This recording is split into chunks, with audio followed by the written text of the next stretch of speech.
Kayo po ba mga bossing ko ay isa sa mga mananaya?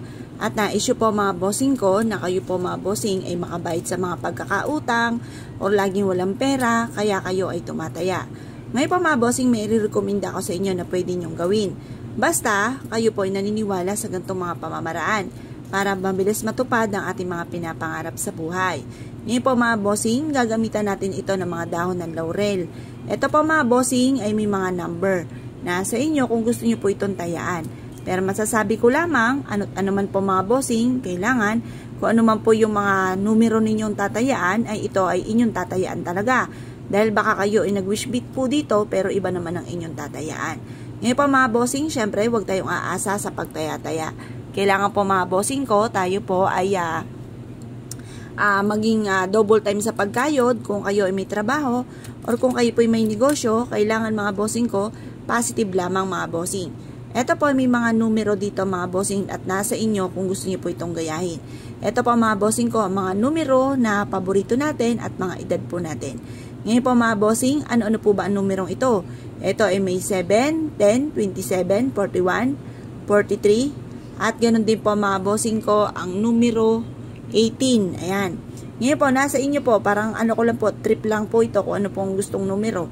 Ngayon po mga bossing, basta positive ka lamang, mananalo tayo ng malaking halagang pera. Ngayon po mga bossing ko, tayo po ay magwi-wish. Sabihin po natin sa pamamagitan nito, matutupad lahat ang mga pangarap po natin sa ating pong buhay. Mananalo na ako ng jackpot. Ganon po ang mga pagwi-wish mga bossing. Walang gamit na sana, direct to the point mga bossing. Mananalo na ako ng jackpot. Makakamit ko lahat ang aking mga pinapangarap sa buhay. Yan. Tapos sabihin niyo po, kiniklaim ko na ang swerte, mananalo ako ng jackpot. Maraming pera ang darating sa akin. Lahat ng mga pangarap ko ay matutupad. I-wish nyo na po ng todo-todo ang lahat ng nais po ninyo. Positive ka lamang. Basta i-mindset nyo na nasa pamamagitan nito, mananalo na tayo ng jackpot. Ngayon pa mga bossing, paulit-ulitin nyo ang numero ng inyo pong tinayaan. Halimbawa po ay 758, 41, 43, 18. Yan, depende sa depende po sa gusto po ninyo mga bossing. Yan po mga bossing ko. Kailangan maubos po natin to mga bossing ko yung ating dahon ng laurel mga bossing. Yan.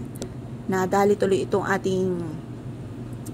ito pong ating stand mga bossing. Ginagato ko para kitang-kita nyo po mga bossing ko yung ating pampaswerte. Ito po mga bossing. Kailangan maubos po natin to. Mananalo ako ng jackpot, mananalo ako ng jackpot, mananalo ko ng jackpot. Yan, lahat ng mga pangarap ko ay matutupad. Ayan po mga bossing. O siya. Pagtapos na po ninyo ito, naubos nyo na mga bossing.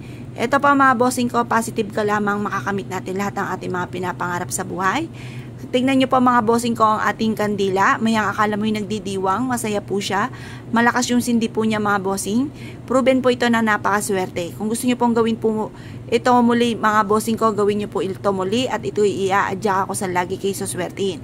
At ang aroma mga bossing ko na nasusunog ng dahon ng laurel, yan po ay nagtataboy ng kamalasan at nagpapakapit ng swerte. Kaya kung kayo pinaniwala mga bossing, asya, wag na po kayo magpatumpik-tumpik pa at good luck po sa inyo po lahat.